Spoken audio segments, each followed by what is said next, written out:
Nama saya Ardiansyah, saya seorang penyandang tunanetra. Saat ini aktivitas saya adalah mahasiswa semester akhir di Universitas Negeri Yogyakarta, jurusan pendidikan luar biasa.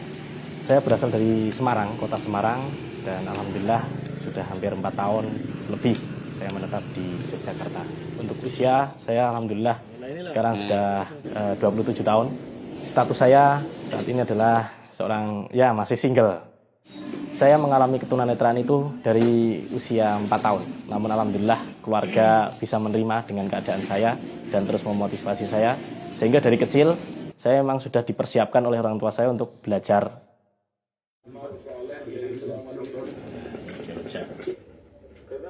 Ilmu menurut saya jauh lebih penting daripada makanan dan minuman, dan itu betul-betul saya rasakan gitu ya. Jadi kalau orang itu sudah menekuni menjadi seorang tolib, seorang talabul ilmi, dalam tanda kutip, orang itu akan timbul rasa kecanduan gitu. Dan itu saya rasakan. Jadi tiada hari tanpa ilmu bagi saya. Ketika saya sehari saja, misalnya pas lagi safar, tidak mendengarkan ceramah sehari saja, pasti rasanya kayak ada yang kurang. Insya Allah saya kirim ceramah saya yang berjudul Hikmah di Balik Musibah. Sudah menjadi prinsip dalam diri saya bahwa menuntut ilmu agama itu adalah yang paling prioritas, paling utama. Alhamdulillah, kota Jogja berbeda dengan kota-kota lain ya. Mungkin di Jogja ini banyak sekali tempat-tempat kajian dan mudah diakses juga.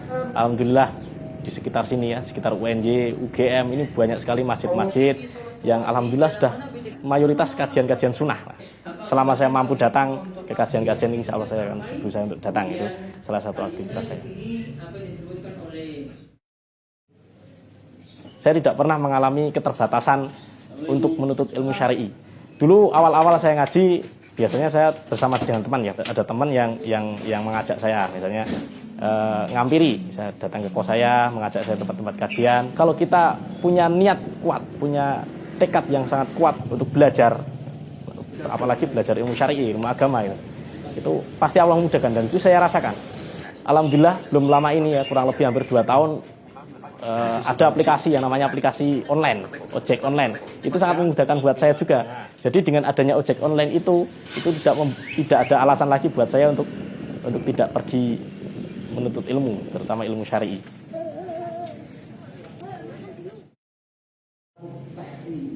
Saya pernah mendengar sebuah hadis bahwasanya ikatlah ilmu itu dengan tulisan. Makanya tidak mencatat. Kalau kita mencatat, itu otomatis ketika kita lupa, kita bisa murojaah di rumah. Dan selama ini berbagai cara saya lakukan. Yang paling sering saya lakukan, yang paling ringkas dan paling mudah, biasanya saya membawa tulisan braille. Saya mencatat itu dengan tulisan braille. Kemudian di rumah saya salin. Kemudian saya masukkan, saya buat semacam kayak artikel itu, saya masukkan laptop, saya buat itu. Jadi ketika murojaah enak. Itu biasa kebiasaan saya seperti itu setiap hari. Kadang-kadang dengan merekam juga. Pokoknya bagaimana supaya ilmu itu tidak lepas. Karena saya menyadari keadaan saya seperti ini, kalau saya tidak mencatat, berarti ilmu itu artinya percuma. Ilmu itu akan hilang, seperti itu. Di sini saya ingin mengajak barangkali yang sudah ngaji, mari kita tingkatkan ngaji kita. Terus bagi teman-teman yang barangkali masih belum diberi oleh Allah keinginan selama ini untuk hadir di majelis ilmu, mari kita coba. Mungkin Anda 1 kali, 2 kali dulu datang ke majelis-majelis ilmu, tentunya majelis-majelis ilmu yang syar'i. Mengistiqomahkan diri untuk hadir di majelis ilmu itu seperti apa rasanya? Rasakanlah perbedaannya dalam hidup Anda. Pasti Anda akan merasakan banyak sekali perbedaan.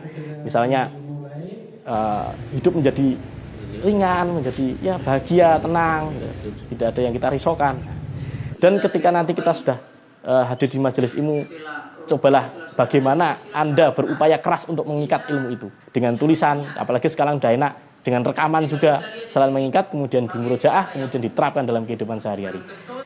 Dan itu memang saya berbicara seperti ini karena saya memang sudah mengalami, meskipun kondisi saya seperti ini, tapi saya punya prinsip dalam hidup, saya punya keinginan, cita-cita terbesar dalam hidup saya. Ya Allah, boleh engkau jadikan aku buta di dunia ini, tapi saya tidak ingin buta di akhirat nanti. Itu prinsip saya. Nah, bagaimana supaya nanti kita di akhirat ini tidak buta? Kita harus melek dengan tuntunan Allah, melek dengan tuntunan Rasulullah, melek dengan tuntunan salafus soleh. Nah,